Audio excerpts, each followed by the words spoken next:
all these people here. So yeah. So I feel like you're just picking on me. no, I'm not. I promise I'm not. That's why I got to hurry up, because I know I'm not moving fast enough for you, or faster than you want me to. I promise you, I'm trying to do it safely and quickly as possible. Can I be over there with everybody else with that, or? Give me 1 second.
We know that crews are responding to a 4-alarm fire. And as you can see, that fire completely put out. They're putting out hot spots right now.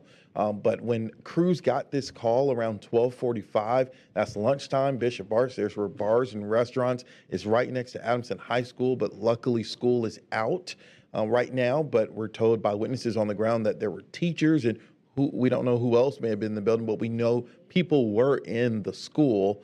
And everyone had the same reaction, that they heard an explosion, they heard a loud noise, and that the buildings that they were in shook. Artesia Muzinga, who works on Good Day, she lives in that area, just moved to that area, and said that, of course, her pet and others reacted in a way thinking something may have hit the building. We talked to another witness on the ground who said he thought a car drove into his house. And so that shows you just the force. And, you know, TC is in one place. Mike, who we talked to about an hour ago, said he was about a mile away from this. Hawkeye in the Morning, who's on the radio show, said he was very close to this, and everyone saying the same thing.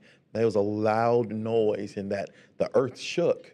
And so a scary situation there for anyone in that area. Dallas police expected to give an update at 3. They set a time, but that does not mean that, you know, they're trying to get what they can report to us, the media. And so the press conference is expected for 3. That time, of course, could change. A 4-alarm fire on 9th Street in the Bishop Arts community. Right now, we are only told at least one person is injured and taken to the hospital. That does not mean that only one person has been injured, but we know at least one person was injured and taken to the hospital. And what Eden was talking about moments ago, when our Lori Brown and our photographer Andy got on scene, we saw a reunification before a reunification area was set up of a grandmother hugging her granddaughter, and the little girl had no shoes on. Lori was able to talk to someone related to her who said that she ran from an apartment. What's unclear is which apartment. You see in the video on the bottom, well, now you're looking at that reunification video of that grandmother, and she's telling first responders, thank you. And you can just see the emotion on her face and that girl hugging her. We have no idea what that girl, you know, experienced and went through, but the fact that she was reunited with her grandmother and not wearing shoes just shows how quickly, wherever she was, they're doing, how she had to get away. I want to bring in Casey Stiegel, who's joining us now, swapping in for Eden as she prepares for our 4 o'clock newscast. Casey, first responders have been here now for more than 2 hours.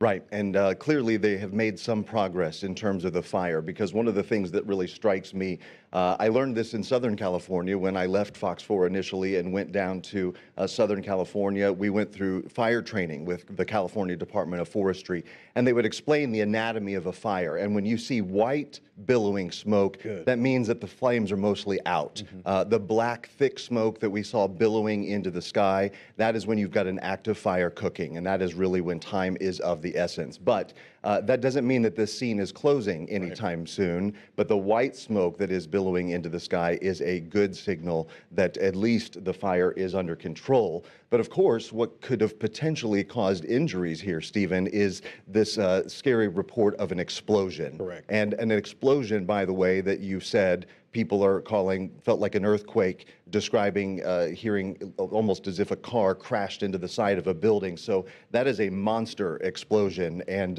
we know historically that when those buildings explode, whether this was related to natural gas in the area or not, that those are mighty powerful. And speaking of gas, we do want to point out that we have been, of course, reaching out to Atmos Energy as well as the Dallas Independent School District. So we've got the whole newsroom in there. I just got into work. Driving in from Arlington, you could see that black smoke billowing into the sky from Oak Cliff, south of downtown. That's just east of the Bishop Arts neighborhood, north of the Dallas Zoo.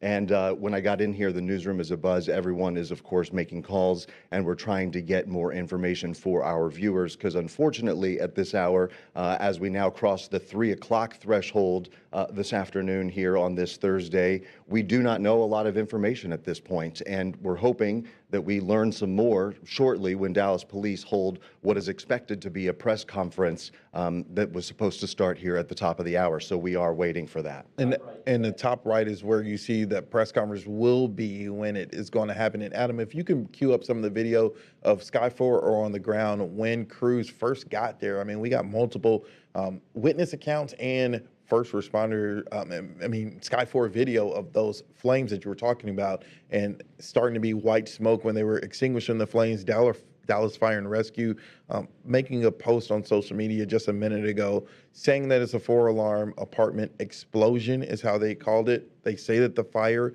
is under control and that family reunification is at Adamson High School. Incident still ongoing. What's important to note in this post is that they did not say how many are injured. We only know on the record one person at least taken to the hospital. And if that could be a silver lining here, Stephen, initially when you see video of a fire like that and reports of an explosion, I'm thinking mass casualty incident. My mind immediately goes to the worst case scenario. That's not to underscore the one injury that has been reported. That also, we should point out that the number could change. And Dallas Fire Rescue made that very clear in the early goings of this, that this was fluid and that more victims, in fact, could be discovered. And we're getting a little information from Dallas ISD that we can confirm everyone that was in that building in Adamson High School, only the high school, is safe. They said no students were on campus at the time of the incident. Staff members who were on site have been sent home out of an abundance of caution. Now, that's one of multiple buildings in this area, but that's the largest building that you see. That's the bottom of the shot that you're looking at right now. That is Adamson High School. And so we know that teachers were inside because we talked to a witness who said it, and now Dallas ISD saying that everyone who was inside is safe. No students were in there, school is out, and they were sent home, but still unclear, like you mentioned, Casey, with a fluid story. We still don't know how many people were in the apartment complex, how many people were in the apartment complex next door that was not destroyed. And we were also just sort of trying to put our heads together in the newsroom before I came in here to discuss whether we would go with the name of the apartment complex. A lot of people obviously have access to Google Maps and Apple Maps, and you can look right on the screen and see names of businesses and apartments. And we're just not sure because we don't know at this point. Official word has not come of what this apartment complex is, how many units it contains, how many people were home at the time. Was there construction perhaps in the area? There were some reports sort of circulating online, again unsubstantiated, but that there was some type of a gas crew that may have been in the neighborhood around this time doing something as it pertains to a natural gas line. So again, we have contacted Atmos Energy and we are awaiting to see some sort of a response from them, whether in fact they are involved in this explosion this afternoon that rocked South Dallas and the Oak Cliff area. And to your point on that, was there a construction crew? One of the big trucks that's destroyed, and it was in multiple Sky 4 shots. It looked like a utility truck, a work truck. We don't know what. It didn't have any logo on the side. It was completely burned. And so, we are waiting to see if crews were working in the area, that truck right there in that shot. And so that is pretty close to where this explosion is in this video from earlier.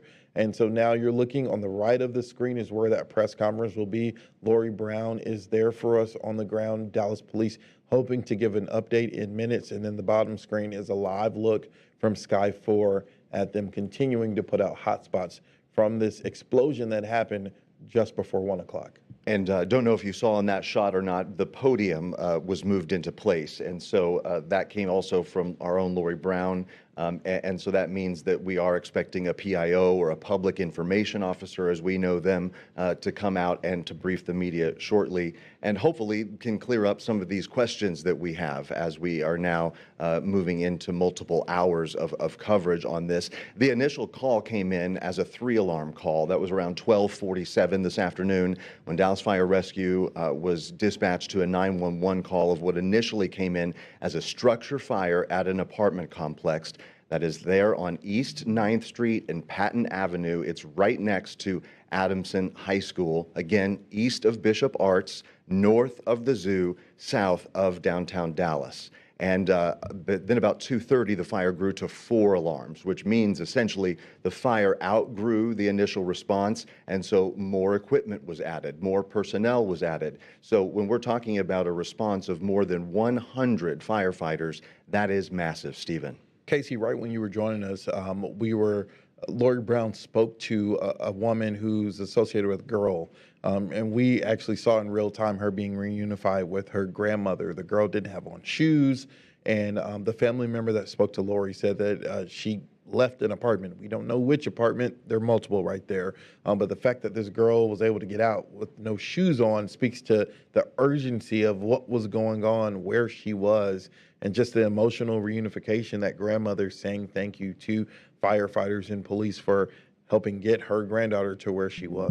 Yeah, listen, I heard you earlier talking about the time of day, this being kind of right around lunchtime. Fortunately, school is out, so there were no kids over there right next door at Adamson High School. But this was an area where a lot of people might be out and about on foot, grabbing lunch. It's a nice day. We've got a break of the rain, so people might have very well been out. But when these emergencies strike, clearly there's no warning, and if someone comes up in bare feet or with no shoes, that just goes to prove that they had very little time to get out.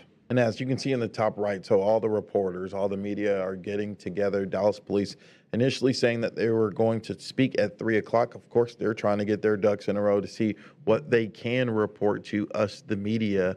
The Dallas mayor in a post saying that his prayers are to all those who are injured. And he went on to say, experience a loss. Now, a loss, like Eden said, could mean multiple things: loss of property, loss of pet, or loss of life. So we are waiting to see if Dallas police will let us know if there's any update to the injuries, because, it's amazing. If only one person is taken to the hospital after something like this, where that apartment complex is completely leveled, and that's a blessing. Right. I could only surmise that means perhaps there was construction on the apartment building. Maybe something was going on that kept people away because, again, the time of day this was and an explosion that causes the damage that we're seeing from the Sky 4 pictures. It's just incredible that we aren't talking about more casualties here. One of the things that strikes me, you read the not official statement from DISD, but at least the media inquiry response to us. She said this is not a statement, but here's some information you can use for attribution to Dallas ISD. Everyone is safe following a gas explosion near W.H. Adamson High School. So there she's saying right there, gas explosion. Right. Don't know if they're not being extremely careful with their wording. Don't know if they have information that we do not yet publicly have. But they're saying right here, gas explosion. And from the video we've seen, this has all of the hallmarks of a natural gas explosion that we're dealing with here.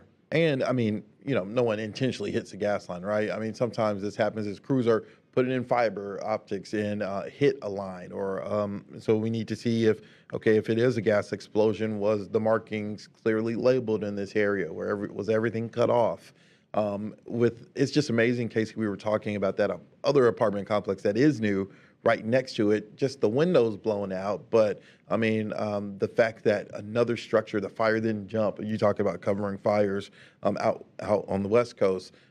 Fires can spread depending on the wind, depending on how quick it is that crews are able to get water on it, and the fact that it was just contained to this one apartment speaks to how quickly they got there to tackle this. It does, and I'm noting on the right-hand side of the screen there, that big tree. I don't know if that is a vacant lot. Of course, it's right up next to that fairly new building that's still under construction, but it looks as if there may have been a little bit of a buffer zone on the other side of that building. But again, hard to see from this vantage point. And the Dallas mayor now posting that the press conference will be at 3:30, so in about 20 minutes now. And I would assume, if he's posting that, the mayor may be on scene there. We may expect to see Chief Como, the fire chief there, different law enforcement officials and first responders to this. It's not every day you have an explosion in your city. And again, one person confirmed taken to the hospital. We don't know the extent of their injuries. That's also important to know. We don't know how injured they are. but at least one on the record. That does not mean that there's only one. But the way, I mean, earlier you could see the firefighters sifting through debris, moving things. So we were wondering if they were searching for pets or just making sure that no one was under some of that rubble. It's different ages of food, of clothing. Go ahead, I'm sorry. It's just different ages of clothing. Everything from child to adult and teenage clothing. So we're going to bring more. We just started, what we're going to do is all of this was going into a garage sale, a yard sale. We don't need it. They have greater needs. What inspired you to come down here? Why did you decide this was your time to help? So We know that people don't always lift a hand. We just know that that man upstairs, God gave us this opportunity. He was talking to us. He was talking to all of us. And we decided to come over here and do this. She was very moved by it. To see my granddaughter's expression, she was sad. She was thinking about the children. And then she heard about the gentleman that had his pets. This was a no-brainer. This was a heartfelt moment for all of us, right? Thank you, Ricardo. I Thank you. appreciate it. Tell me your name again, first and last spelling, please. Ricardo Hernandez. That's Ricardo. Last name Hernandez. And what's your granddaughter's name? Nevea Belen. It's Neveya. Middle name Belen. Belen. Hernandez also. Thank you. there you hear from one of our crews on the ground. I believe that's where David Centendry is at the Reunification Center at Adamson High School. Someone saying that they were bringing clothes. Of course, I mean, if there were likely families who lived in this apartment complex. It's right near a school as well. School is out, but I mean, talking about people who are, lost everything. Regardless of, injuries. I mean, people who survived or were at work are going to come back to nothing. You know what, Stephen? One of the things that never ceases to amaze me is the kindness of people and how people immediately jump into action to help their neighbors. And, Mr. Rogers always said, look for the helpers. Look for the helpers. And that's what I do. And just to think that man just was going to have a yard sale. Yep. He said he didn't need the stuff and knows from seeing this news that there are going to be a lot of people going without and that a lot of people are hurting and a lot of people are impacted. And so people look for any way that they can to try and help their neighbors. And whether that is just putting some puzzles together or some old clothes, in anything. One big headline that we need to bring you at the top of here at 3:15, our own Sean Rabb has confirmed that Dallas Fire Rescue was in fact en route to that location to investigate reports of a gas leak when the explosion occurred. So that jives with the information that I was sort of reading online from some of the people that were out there, boots on the ground. So we don't know if that in fact was a utility truck, Stephen, that we saw them dousing and almost all the logos appear to be burned off of it. If that was in fact a utility truck that was dispatched to the area because people smelled natural gas in the air and then made a call. Or was it already there? Or was it already there? But And then that is a big no. also in Sky 4, as they were putting out the flames, we saw another construction truck that looked like it was digging not far from the main scene that we're talking about. In your top right is where the media is being assembled. Our Lori Brown is there. That's one of the public information officers right there in front of the camera that you see. And so Mayor Johnson saying that 3:30 press conference, so that's in 15 minutes. But as you can see, the media assembled on the right side of the screen. David Centendry, we just heard from someone that they were talking to of bringing clothes for people at that reunification site. That's at Adamson High School. Like you mentioned, Casey, Dallas ISD saying that no students were in the school. The staff that was in the school was safe and that they were sent home immediately after this gas explosion happened. Lori Brown also adding here to the chat that the mayor, that the city manager and fire will all be speaking at 3:30. So initially when I sat down in the chair, we were expecting the Dallas police press conference to begin at the top of the hour. Now it appears that we've got city officials that are also wanting to join to discuss the operations and moving forward. So 3:30. About 15 minutes or so from now, we expect to hear from the mayor, also the city manager, fire and police officials. Let's reset the scene. So as we prepare for this press conference, Dallas Fire and Rescue got this call around 12:45, lunchtime, in a Bishop Arts area, Bishop Arts, near in Oak Cliff, near the Dallas Zoo. To put in context where geographically this happened, we're told it was a structure fire, a 4-alarm fire. Initially, it was a 3-alarm, at least 100 fire personnel responding to this. And we're about to, actually, this press conference is going to get moved up. You see Chief Daniel Como, City Manager Kim Tolbert, and Mayor Eric Johnson. Let's take a listen at this press conference.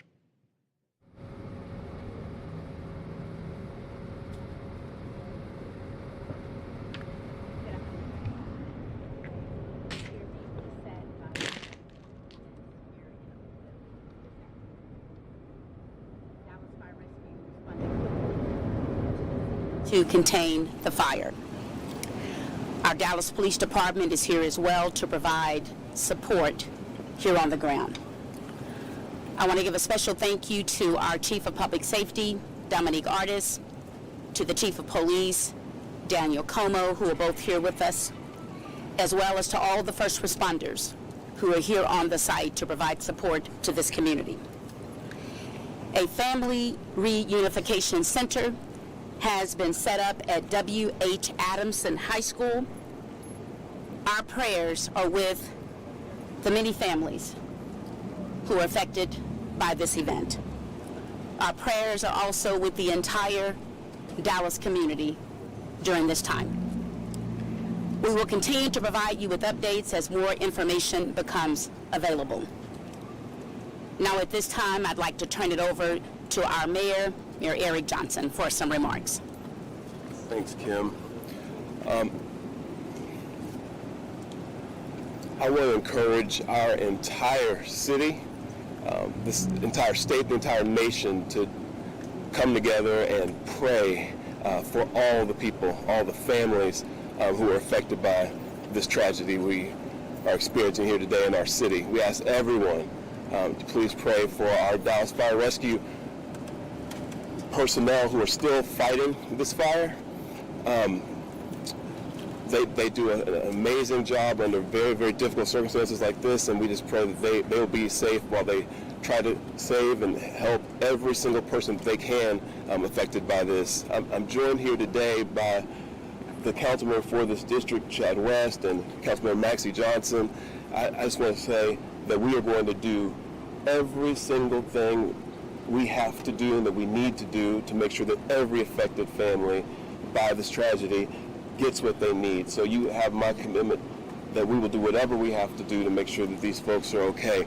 But the most important thing right now is that we come together as a community and that we pray for everyone's well-being. At this point, I want to turn it over to our Dallas Fire Rescue Chief Russ, to address any other issues. But I just want to say that today's tragedy, the first day of summer after DISD just let out yesterday, we need to pray for these folks who are affected by this and for our entire city. So with that, Chief Russ. Yes, I'm Assistant Chief James Russ with Dallas Fire Rescue. At 12:47, our dispatch center received a gas leak call at the 400 block of East 9th Street. Crews quickly arrived at 12:49, a 2-minute response, and quickly upgraded to a second alarm fire. Shortly after, it continued to escalate and upgrade. At this time, we are at a 5-alarm fire. The fire is contained, but our members are still working on the scene to do primary searches. We put a drone in the air to canvass the area to see if we have any, if we see any victims or anything around. Once we get more information, we'll let you know. But at this time, there's unknown how many possible fatalities we may have. And also we have 4 people transported to the hospital in unknown conditions at this time. Thank you. Can you confirm if there are any deaths or not? Can you talk about the cause of the gas leak? Did anyone die from this situation?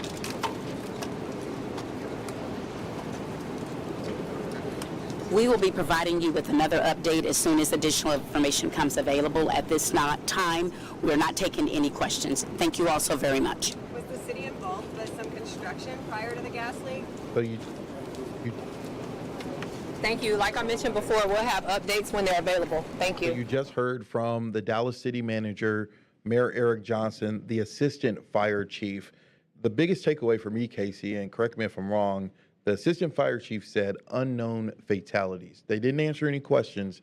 I didn't hear a hard number on the amount of people that were either taken to the hospital or injured, but what stood out to me from that was unknown fatalities. So we do know that 4 people were transferred. They did mention that in there, but we didn't get any kind of information about their conditions or what type of shape those victims were in, whether it was burns, whether it was other injuries. The assistant fire chief also saying that they put the drone up in the air to canvass the area in a search for potential survivors or victims that may be trapped in the rubble.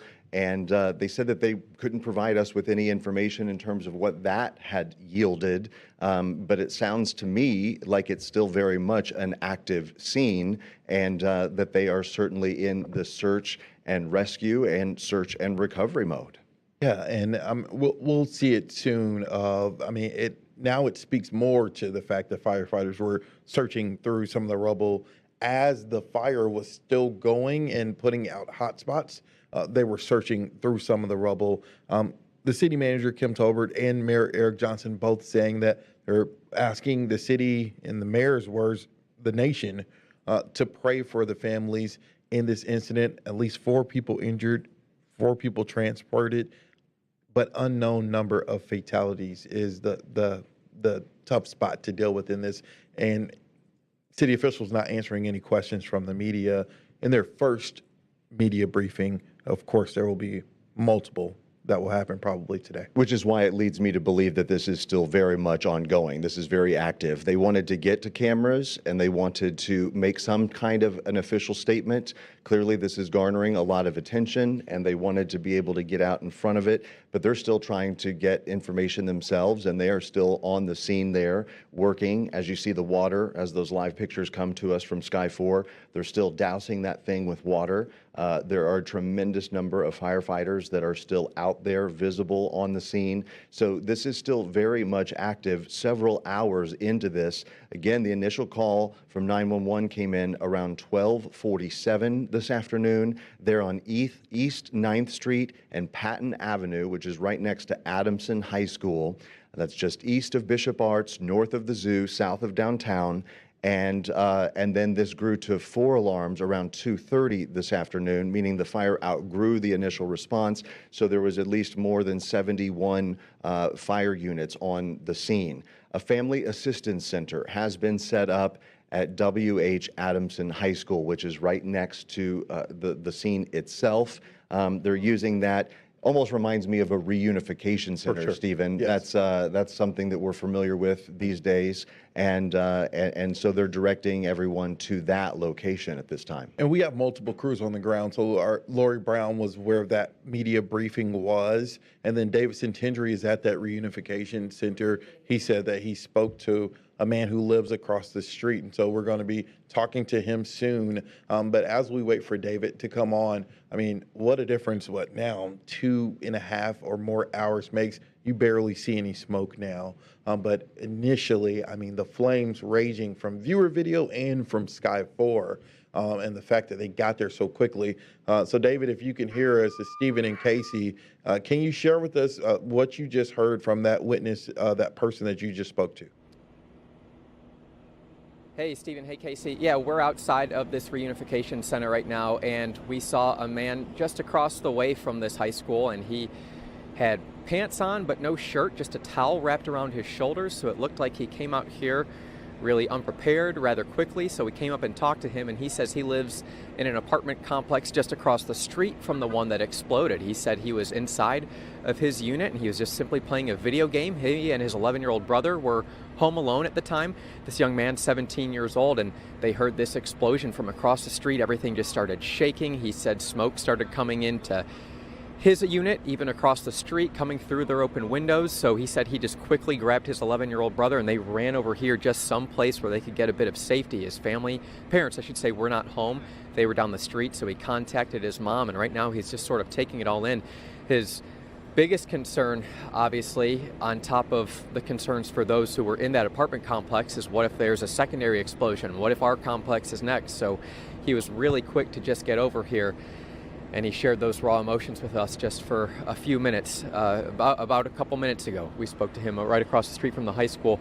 We've seen a handful of people going in and out of this high school where it's the reunification center again, but everything is obviously so fluid on scene right now that I don't even know if a lot of people in the area have learned yet that this is the place where, if you're separated from your family members, where it's an option for you to go and meet up with them.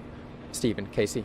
David, we actually want to play a little bit of that interview that you just got. We understand that is queued up and ready to go. Let's roll it. Right in front. Oh, yes, sir. What's your name? Eric. Eric. Just a second, I'm going to ask you to spell that for me. Everyone ready? Hold on 1 second. I'm ready. You good? Well, we're good. Call Eric. Spell your name for me. E-R-I-C-K. And my last name P-O-S-A-D-A. And you can just like, what did you see? 17. Okay. What did you see? Yeah, I just seen flames and I just heard a big loud bang. It was really a lot of shit. What time did it happen? Around maybe 12, 1. Early 12. What went through your head? A lot. I seen the apartments, all broken down. I seen a little girl trying to get out of the rubble. It was really a lot to take in. I can't lie. It was just too much. I had too much going on. I was trying to get my brother to safety, my little brother. Trying to get all the neighbors, go back to our apartments, get away from that explosion or whatever was slow to get. It was just a lot. No, I live in front of it. Yeah. Apartment building. Yeah, the apartment building. What happened in your building? What did you feel? It was like an earthquake, really. That's what it felt like. Everything just shooken up. It shook it up bad to where the point it was a whole bunch of like dust, I guess, inside the house. Like it felt like our apartments were about to go down too. I can't even lie. So what do you know about the apartment complex that you get exposed to? A lot of people live there. Yeah. I know people that live there. A lot of people live there. It's bad, man. I can't lie.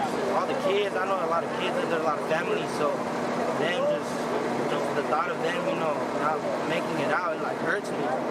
Especially all the little kids and all that.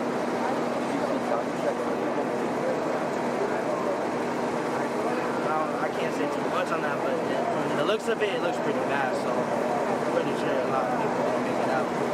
How did you feel when all this was going down? Horrible. I just scared for my family, my brother, my neighbors, the block, everything. Really, the only thought I had was what if it explodes again and worse? Fire catches on everywhere else. Is that what led you out here? I know like you just got a towel around because you're actually over here, or what led you over here to the high school? I just ran over here with my brother. My goal was just trying to get away from there with my family because I didn't want my brother nowhere around that stuff. How old is your brother? My brother's 11. And was it just you two? Yeah, it was just me.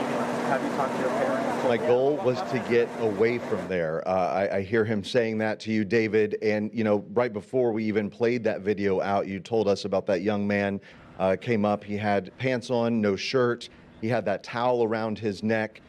This also matches with some reunifications we saw earlier in the day when a little girl was reunited with her grandmother, I believe, and she had no shoes on at the time. Right. So, David, that tells me, as they said, people heard this, they didn't know what was going on, and their initial instinct was to get the heck out of Dodge. Yeah, certainly it's just a fight or flight response, and everyone just flighted. They took away from where they were at for obvious reasons. I can tell you, while we were listening to that recorded interview with that young man, we saw the mayor, we saw the Dallas Police Chief, Daniel Como, walk inside to this reunification center with a group of what appeared to be city staff and officials. So not sure if they have any set meetings inside of here, if they're specifically speaking with families, but it was just a group of them who all walked in at the same time just about 2 or 3 minutes ago. So we'll see what information we can get from those city officials once they walk out of this reunification center. David, all of this is happening in real time, so I know things are fluid. Once we started getting on the air and the fire was raging, I noticed I didn't see a lot of people around from Sky 4. The young man that you talked to, did he describe, because I couldn't really hear all of the interview, did he describe how many people were like outside, like ran out of their apartments when they heard the noise? No, he didn't have that information, but I was trying to get some sort of a picture painted as to how many people live in that complex, if it's active. I mean, it's, not uncommon to see some apartment complexes relatively vacant without a lot of people. He was inside of his apartment complex at the time just playing his video game, but I asked him, is this a full apartment complex? Are there a lot of people who live there? And not necessarily the answer you want to hear. He said, oh yeah, it's a full complex, like a lot of people live there. All sorts of people live there. So, just hoping that as many people as possible were not home at the time. We don't even want to begin to speculate what could have happened, but in his words, it was a place where plenty of families were living. Well, what strikes me about this, David, and you're very correct in saying that we do not want to speculate. We are not here to make people hysterical. We don't want to upset people, but we are also good judges of character and reading people as journalists. And I don't know about you, Stephen, but you and I were talking about it a little bit. There was a different feel with those city leaders now, not giving a whole lot of information. You heard Mayor Eric Johnson saying over and over and over that the nation was needing to pray for the victims and the first responders. So, our worst fears could potentially be realized here in that was a very, very full apartment building and that the casualty count is actually much higher. We're just not being told that information at this point because they're trying to not only get the hotspots out, make sure that the danger has subsided for all of the crews that are out there and the other neighboring businesses and residences, and then they're going to get in and try to get more specific numbers. But I have a little bit of a sinking feeling, if I must say. Yeah, and I mean, of course, if one person is displaced or injured, I mean, you have feelings for that. But just the tone and tenor from the city manager, Kim Tolbert, and Mayor Eric Johnson, the emotion that you heard in their voice, and then for the assistant fire chief to say unknown number of fatalities, let's look at the context. It's May 28th. School is out. That parents are still at work, but people are home at different times of the day. This is noon in an active area, Bishop Arts community. And so there's a lot that we don't know.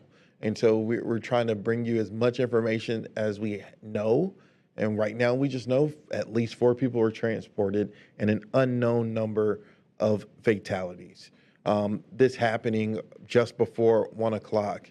And as we've been talking about for the last couple of hours, just how quickly first responders got there. I mean, because this could be a totally different situation with how close, not even mentioning the school, but how close that larger apartment structure is right next to it. We've seen this with home explosions from natural gas. There was just one up in Lake Dallas not terribly long ago where there's not a whole lot of damage to surrounding buildings. It's very contained. It's very isolated, almost as if it's a tornado. I mean, you can go cover a tornado and one house is, taken to the studs and the house next door doesn't even untouched, has a shingle missing from it. So this is what it's very reminiscent of. Again, another hallmark of a gas explosion, a gas leak at some point. But, we don't really know in terms of, whether there were ATMOS crews that had been dispatched to that location. Our own Sean Rabb had confirmed with Dallas Fire Rescue that they were responding to reports of a gas leak around the same time that explosion happened. And I'm being told that we've got some video of digging that was going on. So this was happening as the firefighters were putting out the flames, which speaks to a gas line, right? You see a crew working. I mean, a crew wouldn't be working while they're putting out a fire across the street. So they're doing something. We just aren't clear who they're working for, what are they doing. But the fact that digging was happening near this apartment fire as crews were actively putting out that flame is not a coincidence. And when you really look at that picture coming in from Sky 4, when they get a little bit closer and they zoom that shot in on the lower left-hand side of your screen and they push their way in, I mean, that is blown to smithereens. Right. The firefighters are standing on top of boards and cinder blocks. And they're sifting through that. They I mean, are. some are putting out the fire, and this video was from around like 1:30. They're putting out the fire, and then, I mean, it's not common. I mean, we're not always at a fire the second it's happening, but the fact that while they are still putting out hot spots, you see another group of firefighters that are climbing through the debris. I mean, some of what they're touching is hot too. And so the urgency of what they're doing speaks to how urgent this situation may be that we don't know about yet, about the sheer impact of who is impacted from this. But that shot in particular, I mean, it just looks like that thing exploded into 1,000 pieces, and there is debris bricks, all over the rocks, place. Everything. Not much really left as they work to sift through all of that and try to find people that may have potentially been inside. Again, the latest information that we have at this hour, ladies and gentlemen, is that 4 people have been transported to the hospital. That number was initially 1 in the very early goings of this. They just raised it to 4. And again, we just don't know what types of injuries those are, how extensive they are, whether they are in fact life-threatening injuries. But 4 seems to me, from where I'm sitting and my experience in covering things like this, Stephen, that is a pretty low number, relatively speaking. For sure. And I think that they are being very cautious about releasing additional information in terms of facts and figures, because I don't know if they even know a number at this hour as they are searching. And what they do in a situation like this, I mean, we've covered multiple incidents like this. I mean, you have a group of people who are contacting every contact for anyone who lives in that apartment complex, right? And so they're trying to see who's answering the phone, what's the best contact for anyone on that list. So they're already hopefully in contact with the apartment management to see how many people live in this building and calling them. And then you have how many people are going to show up at this reunification who will confirm, hey, I lived in that apartment complex, or I know someone who lives in this apartment complex. I've been calling them, they have not responded. And so that's one layer of what's going on. Then you have the fire crews there. One, right now, what you see live, putting out the hot spots, but you also have some crews that are just double checking, are there any pets trapped? Are there any unfortunate people trapped? And so a lot of things are happening all in concert. And you also have firefighters that are taking a break. Yeah. Our own Amelia Jones and photojournalist Mel Saavedra just got on the scene. They are on the other side of the high school, and Amelia just sent a picture down of some firefighters that are there in the shade under a pop-up tent, hydrating, bottles of water, no doubt exhausted from putting in so much effort. They've been doing this for what, 3 hours now? Right. It's a hot day out there. It's humid. And when you're up there on those front lines, that is a concern. One of the other reasons why they also call multiple alarms, and they elevate the alarms, because that activates additional personnel and that activates additional equipment as well. But one thing that's important, Parkland Hospital right now has not received any burn patients. That is from Sean Rabb that's just crossing. There's that photo that Amelia Jones just submitted to us of those firefighters taking a break. So we know at one time this afternoon that more than 100 Dallas Fire Rescue firefighters were on the scene. And so we don't know if they've pulled some of those people back at this point, but the real focus, of course, still, as we sit here at 3:40 in the afternoon, is the search and recovery, the search and rescue that may be going on. We say search and rescue when there is hope that people are still alive. That is true. That's sort of the terminology that we use. then it shifts typically to search and recovery once first responders are not comfortable that any survivors will be located. We haven't heard any of that terminology used by officials, by the police department, by Dallas Fire Rescue, but at this point they are searching, and the hope is clearly that they could find people that are still alive. This is the first time since we came on the air that the ladder is not spraying water. I know Sky 4 is wide right now, and you see the school where the reunification center is. There was staff inside of that school. Dallas ISD saying that no one was hurt inside, but as Sky 4 pushes in, that ladder for 2 hours we're spraying water, and they just stopped, and so that means a lot of the hot spots are out. We want to go to Lori Brown. She is where the media staging area is. Lori also, Casey, spoke to that woman who is related to the girl who was reunited with her grandmother. Lori, what are you seeing there?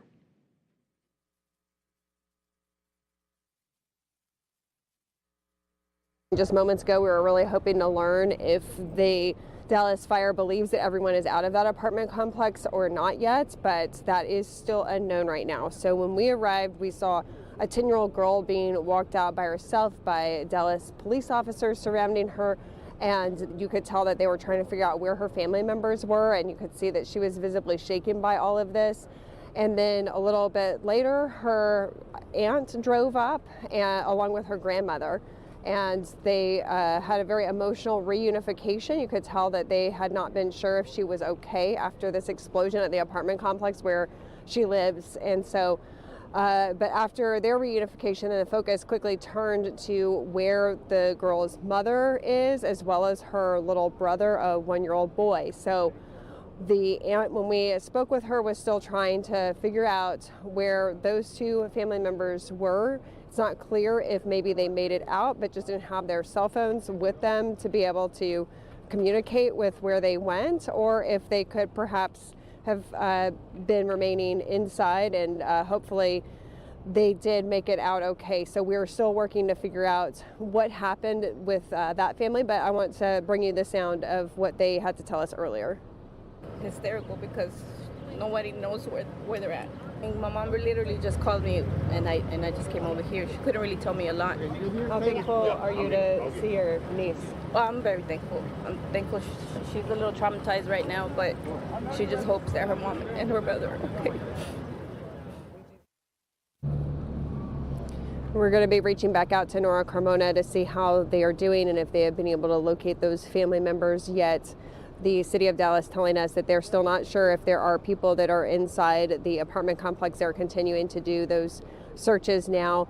All of this comes a day after the city council agreed to an increase for ATMOS rates, and a city council member, Karen Mendelson, reached out to me a little bit ago just saying this might be an example of why that rate increase is needed, to be able to make sure that pipes are in a current state of working order without leaks. But again, the city not revealing to us what led to this particular gas leak. So a lot of information that we are still wanting to find out in the news conference. They didn't take questions, so we've got a lot for them. Laura, you mentioned not taking questions, and so it's unclear, as you mentioned, the search continues. We don't know how many people are injured. We know they told us at least 4 transferred. The assistant fire chief saying unknown number of fatalities. Lori, what did you gauge from, we're not body language readers, but the mayor and Kim Tolbert, the city manager, seemed a bit emotional. Right. I think it's also very rare to see the city manager come out to a news conference like this one. So I don't know what that might indicate. The mayor, he did very emphatically turn to the councilman who represents this area, Chad West, and say, we are going to do whatever it takes to help in this situation. So it does appear that perhaps the city officials know more about the magnitude or maybe the injuries than what they have revealed to us at this moment. I'm just curious if you've heard some of the drones in the air. They specifically mentioned that, the assistant fire chief in that press conference, about using these aerial assets. And I know Dallas Police Department just rolled out a new drone system, and those are increasingly being used by first responders to get that bird's eye view and to try and use some equipment like infrared equipment, heat-seeking finders to look beneath rubble and determine if someone is alive and possibly trapped under a wall or something of that nature. Lori, have you seen any of the drones? Have you heard them in the air in addition to all of the other chaos that a scene like that brings? Well, I haven't seen drones from my vantage point. I'm looking at Andy. Andy is saying yes, he has observed some of the drones in the air around this. So I am sure that they are being able to utilize that information in a way that choppers perhaps would not be able to get as close of a vantage point. All right, a very active scene. Lori Brown, thank you so much to you and your photographer. We'll let you guys go back and continue news gathering, and just let us know when you have an update. We are approaching the top of the hour, and I believe the plan is going to be to go to Fox 4 at 4 at the top of the hour, so at 4 o'clock. But Stephen, where things sit right now, as of 3:47 on this Thursday afternoon, a lot of unknowns down in South Dallas and Oak Cliff.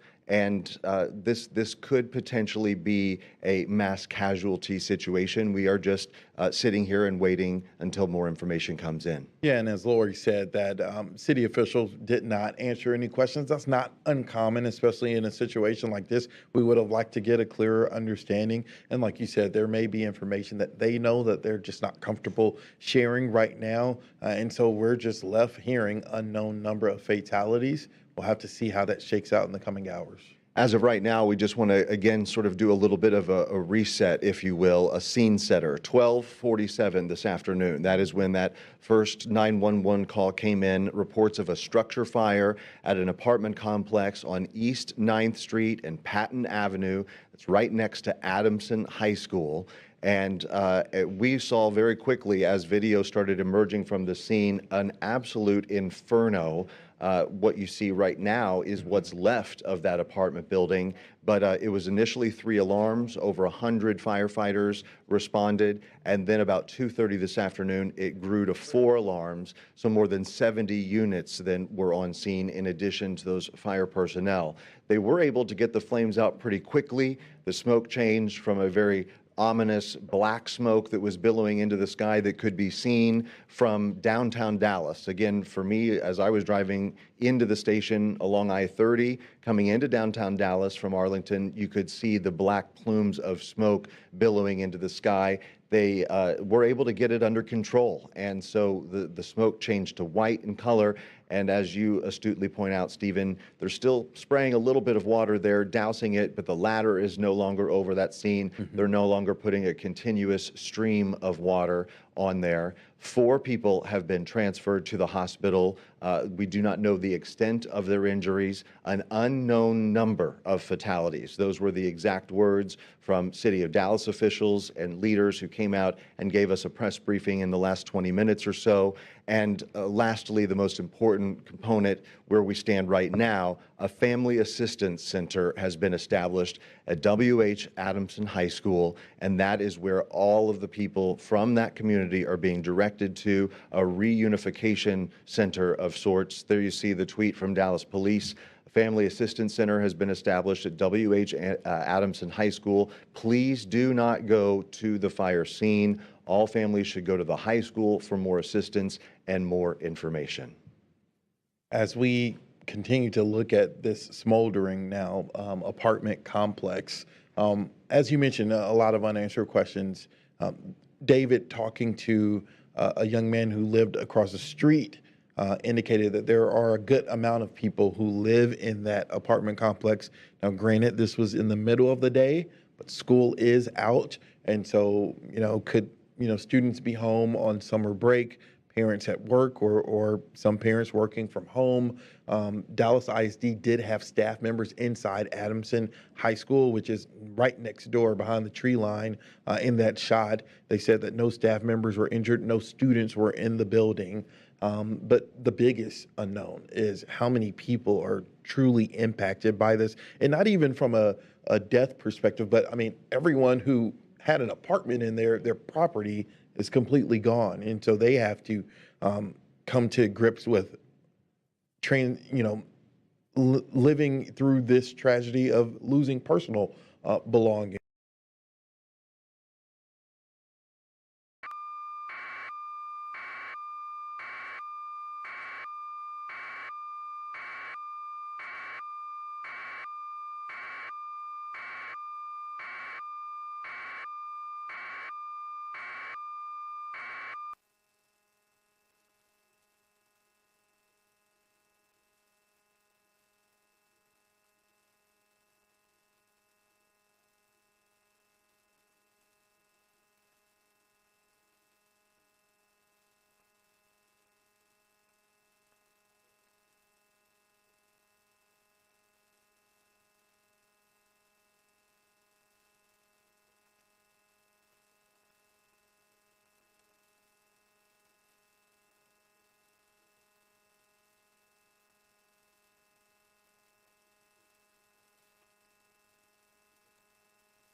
Some questions, but understanding that a lot of stuff we can't answer because it is still a very active scene. So we'll answer as much as we can, but understand like this is still very active. So a lot of questions we're not going to have the answers to right now.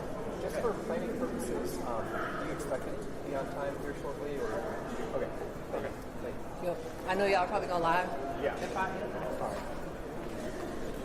Oh, it's 5 now. Yeah. Sounds like they're going to try to take this on time.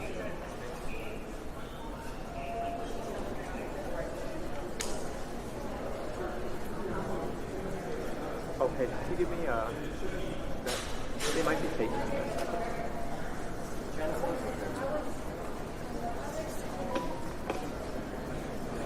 Let me do that.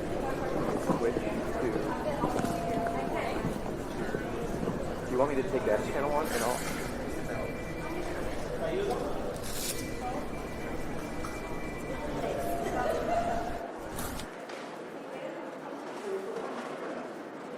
This person is going to be on. I don't know.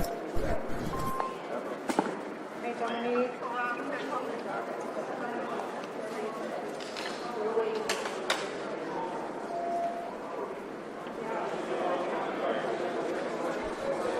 But Sam, you might want to, like, do you want me on camera, or do you want to do a one? And like, I'm where I'm at. Yeah. Sheila, as soon as you go into the next. I think they're going to come out, so if that happens, wait, are you? We're not. Okay. Oh, then if I push you, just move. Cool. I'll go. Chris, can you stand up there because now there's a light?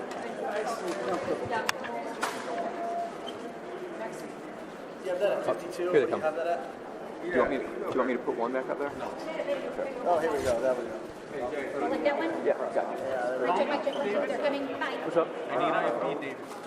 Hold on, sorry. Hold on, just stay there. Sorry. Sorry. You're good. One side, and yeah. Okay, guys? I'm good. Thank you. Gracias. Tony. Here we go. It's the front. Not going right now.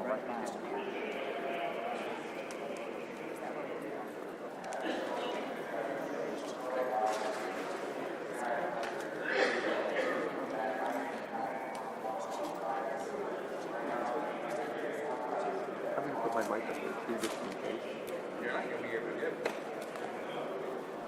I don't. Channel 1, channel 2. And for them to make sure that they're, I don't know which one they're going to, I'll come.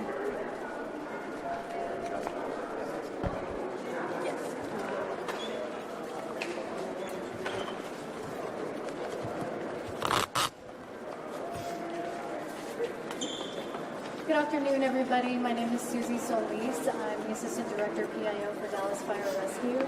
We're going to answer just a couple of questions after we give you an update tonight about what is going on. And I first want to introduce you to our City Manager, Kimberly Beisel-Tolbert. Thank you so very much. We are definitely saddened about what has happened today in this Oak Cliff community. There are several supporting organizations that we want to take the opportunity to thank for the work that they're doing to assist us with this operation. The American Red Cross, Dallas Crisis Intervention Team, Dallas Emergency Management, Dallas Animal Services, of course, Dallas Fire Rescue, our Dallas Marshal's Office, the Dallas Police Department, our Dallas Street Response Team, Dallas Independent School District, Mental Health Services, Family Gateway, the Salvation Army, and our Transportation and Public Works Department. We could not do what we're doing in this moment without all of these departments and organizations and agencies working together. And so we are truly thankful for their support. At this time, I'd like to turn it over to Deputy Chief Berry, who will provide you with a more detailed update. Right. Thank you for having me. Today, we, as first responders, were met with a sad situation. And at this time, I'd like to extend from the Dallas Fire Rescue Department and our first responders our heartfelt condolences in this time of bereavement for the families.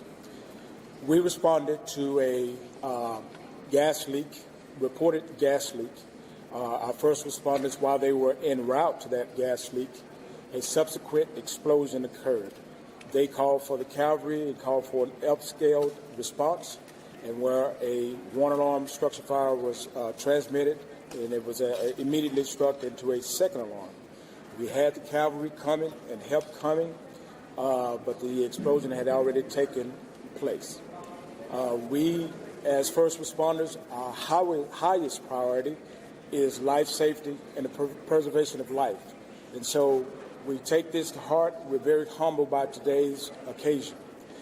We don't take it lightly. However, there is still work to be done. So at this juncture, we have gone from rescue mode to recovery mode. We are still actively in recovery mode, and we may be in this mode for the next 2 to 4 hours, maybe extending this operation even beyond that. So at this time, that's what I have for you, and we will update you. I have to get back to our incident to continue to lead our guys and also take care of bringing this incident under a close. Thank you very much.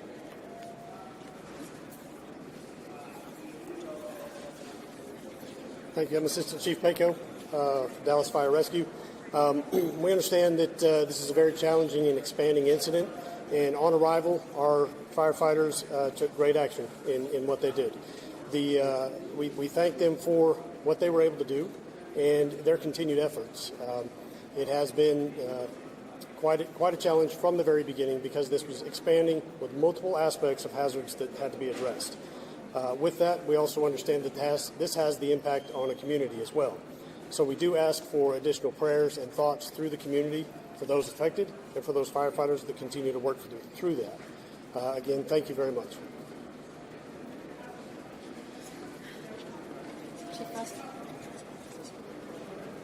Assistant Chief Russ, also like to thank all the outside agencies that contribute to this incident as we continue to go through our recovery phase, and just think that the citizens of Dallas are blessed because we have multiple special teams in the city that usually get deployed on other big incidents. So this is nothing new for them. They are well trained, and they train all the time for incidents like this. So we feel very confident in their capabilities and that they will bring this to a closure. So with that, I'd like to thank everyone for coming out, and as we get more updates, we'll provide them to you. How many people were involved? How many people lived at this building, please? And how many people are unaccounted for? We're going to just take a couple of questions. Chief Berry? So there have been some individuals that have been accounted for. We're working on getting a concise number for you. This is an active incident still. It's still under investigation. There are still phone calls that haven't been answered, and therefore it's still ongoing in terms of getting a total account for the number of people that that live at this residence. Have there been any fatalities identified? Yes, there have been fatalities at this point. We can all confirm that there are fatalities. We're still working through the recovery phase, so let us work through the recovery phase and give you a total number. A tenant of the apartment complex told me the city was drilling a hole in a gas line. Can you confirm what led to what you believe led to this gas leak? Was there any city activity involving drilling? Yeah, I'm going to turn that over to, My name is Director Concarly. I'm the Director of the Department of Transportation and Public Works. I can confirm that the city had no active work in that area. We'll take one more. Who was working on the area, though? Someone was working, according to multiple residents. Was this Atmos? Who was working on the street, please? There was no work in the right-of-way. Everything else is still under investigation. Sir, you talked about Any of the other questions regarding Atmos will have to go to them. Oh, Atmos isn't here. Correct. So thank you all so much. We will provide one more update later this evening, likely between 8 and 9, but we'll keep you updated on that. Thank you so much. To know what time did the first 911 call or whoever called wherever, what time did that come in? Guys, what time did this come in, and then how long did it take firefighters to respond, please? Thank you. For residents who are asking this. Will anybody respond to that? How long it took? Thank you. That's in the Stand by. People are going to have these questions. Stand by. that's in the David, hold on a second. Somebody can expand on that. Thank you. We're getting the time. There are people dead now.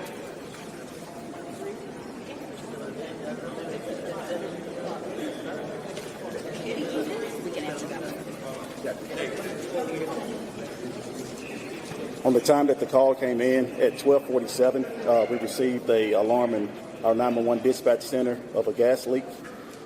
Initial crews got on scene at 12:49, so it took them 2 minutes to get on scene. Our station 15, is probably like 2 blocks down the street, so they were the first ones here. How many crews responded? I mean, it's a huge response here.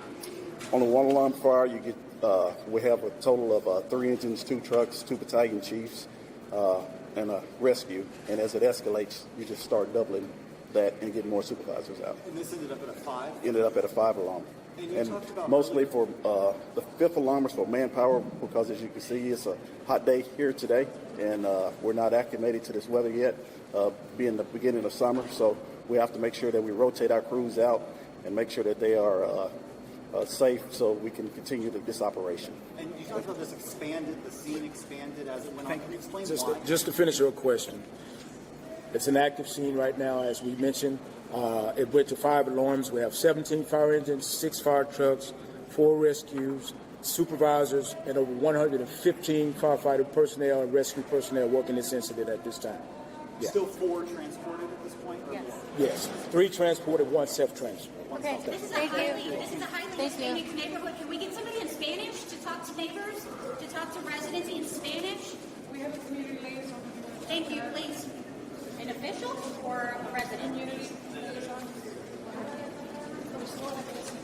No, but like officials. Yeah, I mean officials. They represent everybody. Hold on. Thank you, Chad. I appreciate you.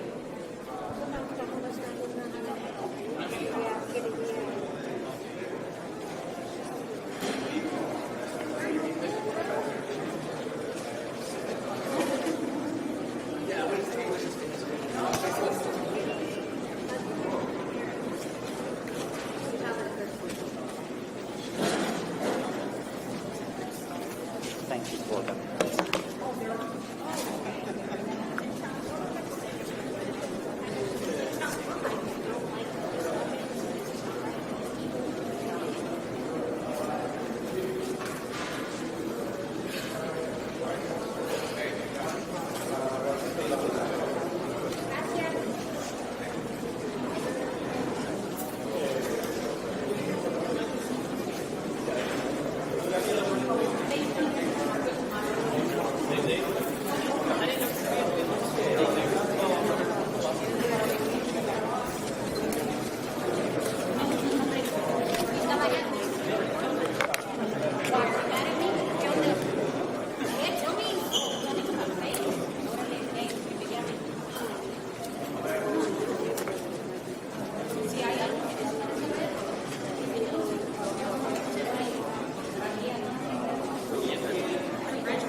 ¿Español?